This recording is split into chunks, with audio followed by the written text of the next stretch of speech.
Good morning. Mincha today will be at 4:30. There's a late Marv at 8. Tomorrow morning we'll be davening at 6:15. Now for a very brief Devar Torah. As we know, just before the plague of the firstborn, there are two basic mitzvot Jews receive. I talked about Rosh Chodesh.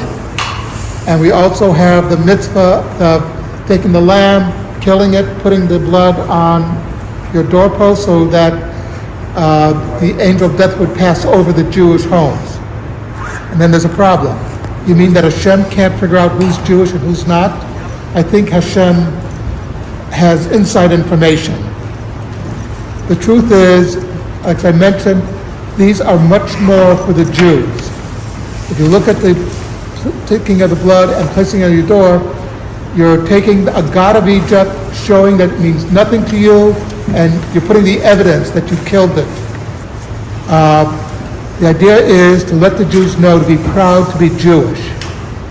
This is a very important lesson. You're dealing with people who were slaves. They were denigrated, beat down for hundreds of years. You're trying to build them back up to make them proud of who they were. It relates to an incident that occurred in 1787 when a from Jew living in Philadelphia wrote a letter to George Washington complaining that he had fought in the Revolution and he could not run for political office in Pennsylvania because they had a religious test. And the letter is very interesting, but what's the most interesting part of the letter is the date. He puts the Jewish date right into George Washington, who was not Jewish. But through that letter, by the way, that's why there's no religious test to obtain a federal office in the United States in the Constitution. But as a Jew who is proud of being Jewish, and let them know, yes, this is who I am. And that's what Hashem is trying to get across to the Jewish people.